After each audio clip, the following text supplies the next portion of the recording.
Hey everybody, John Wollwerth here. I do a lot of traveling overseas, and a lot of times when I go, I am the only person going who is actually taking pictures or video. I don't travel with a crew. Generally speaking, I am documenting things that are going on, and I'm doing it in a photojournalistic setting. So I don't have a crew with me. I don't have people to carry my gear. I don't have, a sound crew, all this stuff like that. Basically, everything that I'm taking with me is on my back. And recently, I had the opportunity to go and shoot some pictures and video in South Sudan. And I had been there previously 4 times, but it has gotten more and more difficult to shoot over there. And it has become now the most difficult place that I have ever shot anywhere in the world. There's a variety of reasons for that, whether that's the effects of conflict or famine, government issues, things like that. So it's actually gotten to the point now where if you show up in South Sudan with your cameras without specific government permission to have those cameras with you, you will either get immediately deported if they determine that you're a journalist. They may hit you up for a fee, shall we say, of indeterminate amount, or they may arrest you. So if you're planning on going to South Sudan to take pictures and video, get that permission or just leave your cameras at home. Now, I had kind of a unique situation where I knew people in country and I was able to actually get that permission. And thank God I did, because I had to show that quite a number of times. And quite frankly, they looked a little annoyed with me that I actually had the permission to get it. Some of the other issues you have is that it's just hard to shoot there. When you go into most countries, you're a tourist, you're a journalist, you're shooting for National Geographic, whatever. When you enter the airport of the country, you get the impression that they're trying to put on a good face, that they're trying to, put a good foot forward. This is our country here. Welcome to our country. You might have had other experiences somewhere else, but I'm just going to graciously say that in South Sudan, that is not one of their goals at all, is to put on a good first impression for you. And I'm just going to leave it at that. I had to keep a fairly low profile. I had to carry everything on my back. It really limits you on what kind of gear you're able to take. And because of that, everything that I carried with me had to have a purpose. I couldn't have any extraneous gear. I couldn't have anything that didn't serve a specific purpose. And that's the reason that I have chosen a lot of the gear that I decided to take with me. Now, you may decide to do different things if you're going into a similar situation. You may go with completely different gear, and that's totally up to you. I'll give you the reasons that I did what I did, and it may help you. It may help you to decide this is not what you want to do. But let's get into it. So the most important thing, and the first thing that I carry with me, is the bag that it all has to go into. Now, this is a Click Elite bag, and I'd love to say I can send you somewhere to go get this, but they actually went out of business about 3 years ago. But there are other similar products on the market. I've had this one for quite a number of years now, and it has taken quite a beating. I actually have all the patches from a variety of different countries I've taken it to. But the way it works is you've got the top here that opens up, and you have instant access to one of your cameras right here.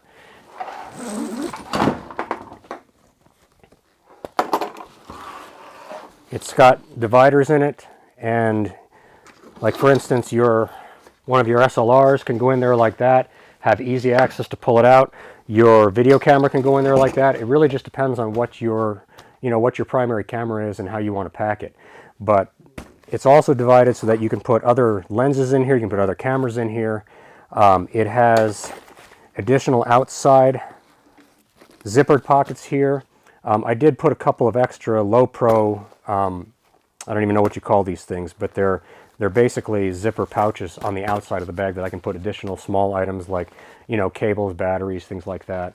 And then it also has some secured space here for things like memory cards, credit cards, things like that. And then there's another pouch on the top. I don't pack anything in my check-on bag that I can't afford to lose. So, I'll have all of my camera gear in here. And I'll also have a couple of changes of clothes because, you never know if they're going to lose your luggage or anything like that. And that way, at least if I get into country, I've got all of my equipment with me, and I've got a couple of changes of clothes to take with me, and I can wash one and wear one each day if that's what I need to do. Thank God that hasn't happened yet, but it does happen. Now, just a side note as far as talking about your check-on bag. I try to carry a really old check-on bag, and I also put children's stickers on the outside of it to make it look like maybe there's nothing valuable in there. There might be just toys and clothing. So that's worked for me well so far. I have had some friends who put something that someone found interesting in their check-on bag, and it was kind of a high-end bag, and they found that all that stuff was gone by the time they got where they were going. So I have not had any issues with stuff being stolen personally, but people who I have traveled with have definitely had things stolen before, especially in certain airports. I'm not going to mention any individuals, but if you want, you can message me if you want to know what those are. But I've done well with that, with putting stickers on the bags and just having old looking luggage when I check things in. So I travel with 3 cameras. I have a still camera, SLR. I have a cinema camera, and then I also have a really small discrete camera, which I'll talk about later. But so 3 total cameras I'm carrying with me, not including my phone, which is always an option too. But the first one that I carry is my still camera, and that is a Canon 5D Mark IV. And this is actually standing in for it because I'm shooting on the Mark IV right now. This is my old Mark II, but the form factor is the same. It shoots 30 megapixel still images in RAW. It shoots very high ISOs with low noise. And one of the main reasons that I still shoot with this rather than going with a mirrorless now is because the battery life is very, very good on these cameras. I can shoot, 1,500 or more pictures on a single battery, and before it runs out, and I can carry 3 or 4 batteries with me. So if I'm in a place where there is no electricity for several days, I can still continue to get still shots for days and days and days. And that's served me really well. It's a bulletproof camera. I've dropped it. I have gotten it in dust storms. I've gotten it in all kinds of places, and it just continues to function flawlessly. So I've had really good luck with that. The other thing about the 5D Mark IV is that it will, in a pinch, shoot really good quality 4K video. It has a really lousy codec that just eats up memory for what you're getting out of it. And at least the one I have does not shoot RAW. But if anything happens to my cinema camera, I can get good 4K video still with the 5D Mark IV. Shoots actually really good crisp 1080 as well. It'll do that to 60 frames a second. There's definitely better video cameras out there, but for the quality of the stills that I'm getting, it's just fantastic. The other thing about the Canon cameras is that they do have a really good range of lenses that you can use for everything from primes all the way up to, zooms. I mean, pretty much everything is available. And for ease of travel with having to have everything on my back, I end up traveling with this scenario with only 3 lenses. The first one is the one that is on the camera right now, and it is a Canon 70-200 f4 image stabilized lens. And you might be wondering why I'm not shooting with the 2.8 version of that lens, and it's because it weighs about twice as much, and weight is a major issue when I have to carry everything. The Canon 70-200 it's a weather sealed lens. And again, it's image stabilized so that if I'm shooting out a moving vehicle or something like that, it will help counteract the motion of what I'm doing. The second zoom lens that I'm shooting with is on the cinema camera here, and it is a Sigma 24-105 f4 art lens. It's also image stabilized. It's a great lens. It's actually sharper than the Canon lens is of the same type. There's some pros and cons to this lens. One of the pros is that it is image stabilized just like the Canon lens, but if you've ever used Canon lenses with the image stabilization on, you get this kind of weird, kind of a grinding, jittery noise when the image stabilization is on. And this lens is silent when you use image stabilization. So since I'm mostly shooting with a microphone on the cinema camera, that noise gets picked up. If you've got noise coming out of your lens, it does get picked up in the microphone. So that was one of the main reasons I got that. It's also cheaper than the Canon lens. One of the downsides, and this may be a deal breaker for a lot of people, is that when you actually zoom with it, it does not maintain the focus point where you had it before you started zooming. So basically you can't do zoom ins, zoom outs while you're shooting with it. And again, that may be a deal breaker for some people. With the way I shoot, it's not. But it's just something to keep in mind. So if you want to be able to focus on something and zoom in to it and have it remain in focus, and I'm sure a lot of people would, it's not an option with this one. But having said that, like I said, it's got a silent image stabilization and just a really great sharp lens other than that. It is also a little heavy, so that's something to keep in mind. You know, I said I'm trying to keep the weight down on things, and I'm breaking my own rule here, but that's, you know, that's the way it is. Okay, the third lens that I brought, and this was kind of my my splurge to bring with me, is the Sigma 35 millimeter 1.4. It is a super fast prime lens. The quality of the images I get out of this, particularly for still photography, which is what I brought it for, is just, it's just unmatched.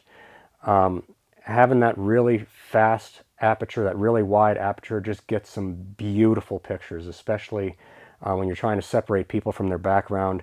I've got some examples going up here right now. This is the only prime lens I brought with me, just because I really wanted to be able to get those beautiful pictures that with that creamy bokeh that this lens provides. So that was a bit of a splurge carrying that. One other thing that I did bring with me is, and I found that I actually didn't use this very much, so I'm not sure I would do it again, is a 1.4 extender for the 7200 lens.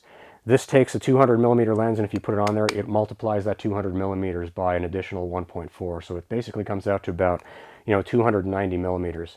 So if you're trying to shoot something that's very far away, or if you're trying to bring something in close, this is a great tool to have. It doesn't weigh very much. It doesn't take up a lot of space.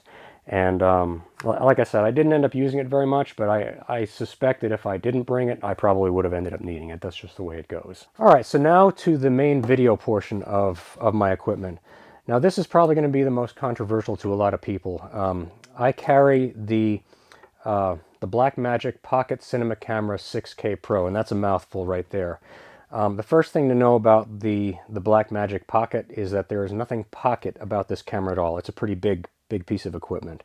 But having said that, as far as cinema cameras go, there is nothing in this form factor, in this size of things, that is going to give you the kind of quality that this camera gives you. It will shoot up to 6K raw footage, up to 50 frames a second. If you go down to 5.7K, it'll shoot 60 frames a second. All raw footage. I ended up shooting actually almost all of the footage that I shot on this trip was shot in 4K raw in either 24 or 60 frames a second. The main reason for this camera, of course, is the footage quality is just amazing. I know a lot of people like shooting other brands, you know, Sony particularly, a lot of the mirrorless cameras, things like that.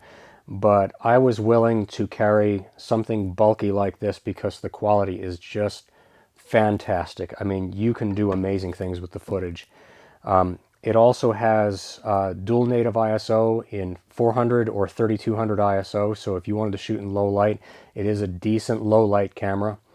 And the other main reason for this is that it takes Canon EF mount lenses. So it's the same exact mount as my Canon still camera, so I can take a lens off of this camera, take a lens off of this one, swap them back and forth. So I'm getting dual use out of all of my lenses.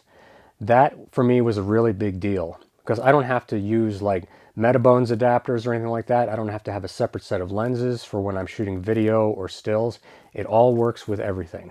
So that was really fantastic. The other thing about this, by the way, this is in a small rig cage. It protects the camera, and it also allows me to attach things like this handle here. It allows me to attach this microphone. I have a 1 terabyte hard drive in this cage, right? There's a spot specifically for a Samsung T5. So I had one of these hard drives. I also had an additional one just in case I needed it. Didn't end up needing it, but that was okay. I had it with me. One of the other things about the Blackmagic is that it has a very large high-def screen on the back. It is a very bright screen. It's 1500 nits, and I was able to have it at about 50% the whole time I was there. Even in bright sun, I can still see what I'm doing, so I don't have to have a separate monitor. And again, even though the camera's heavy, it's a weight factor when you have to start carrying adapters and different lenses and monitors and all of this stuff like that. So yes, it's heavy, but it's worth it. All right, so one of the other main reasons I've got the Blackmagic 6K Pro is because it has internal ND filters. And if you've ever had to lug around, you know, a matte box with extra ND filters and swap them out, things like that, you know what a pain that is. And also just how much more time it takes to be able to set everything up. When you got internal ND filters, if I'm shooting something and it's too bright, click the button. I've got 2, 4, and 6 stop neutral density filters built within the camera. They're motorized, you just click a button and they slide into place. Okay, so the other downside to the Blackmagic, and if anybody has ever shot with the Blackmagic, you know exactly what I'm talking about, is the battery life. Whereas I was talking about how great the battery life is on the Canon camera, on the Blackmagic it's a whole different story. It's better than the previous versions, but I will say it's not great. The internal battery, if you're using that, if you don't have a power bank or anything like that, you'll get roughly about an hour of shooting out of an internal battery.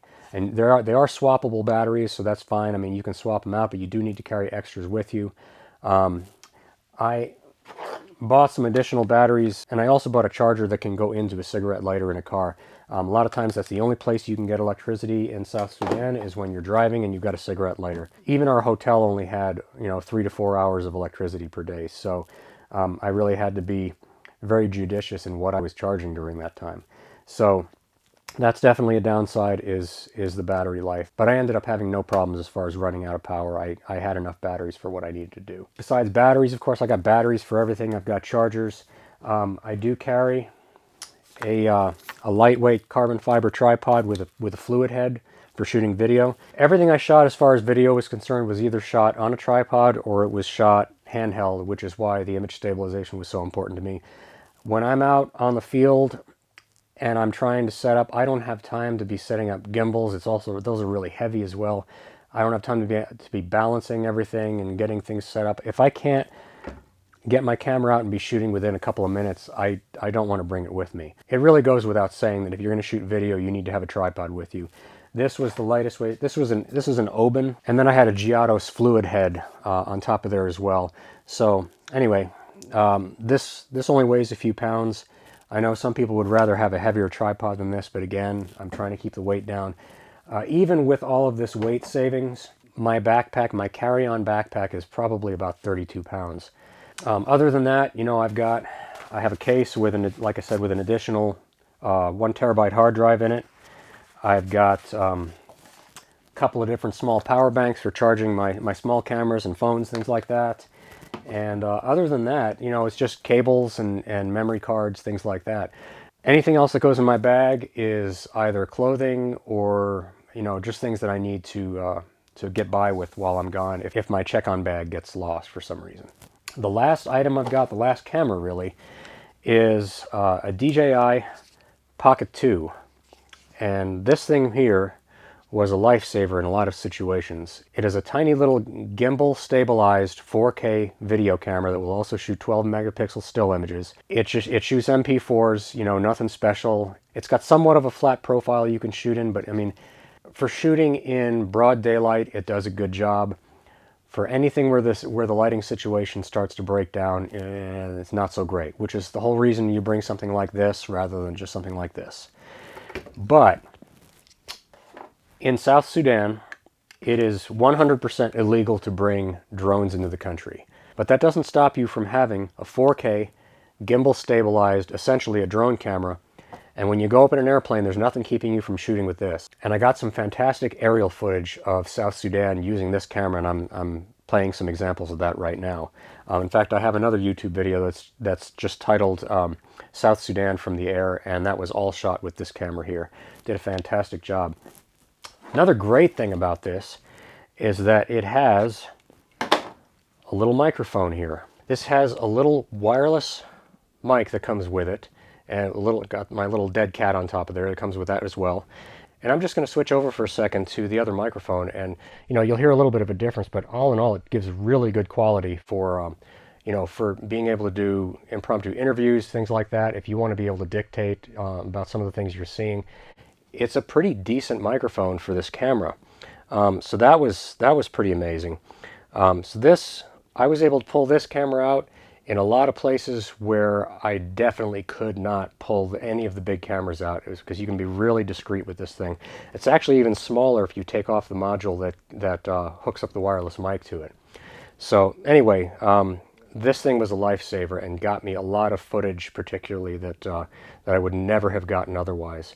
And the still images are okay. Again, if it's, it shoots JPEGs, there's no raw images out of it or anything like that. But it did help me to get some stills as well that I would not have gotten otherwise. So that's about it for the equipment that I carry with me when I go overseas, particularly for this trip where I really had to travel light. If I have a little bit more access to, being able to carry more gear, generally speaking, I'll take an additional prime lens and probably an extra SLR body because you never know when something's going to break. Because all of this stuff really does fit with some additional clothing. The only thing that I don't really put on this bag is the tripod, although I could if I wanted to. There is a spot for it, but I found it just easier to carry it. So that's it for now. I really hope you enjoyed this. And if you have questions, please feel free to just put them in the comments below. I'm usually pretty good about answering questions, especially when I feel like I can help somebody with something that there's going to be not a lot of content on the internet about, like traveling into a place like South Sudan. So anyway, I hope you enjoyed this. If you did, please give us a thumbs up and subscribe. Hit that bell button and get notified when more content like this comes up. And have a great day.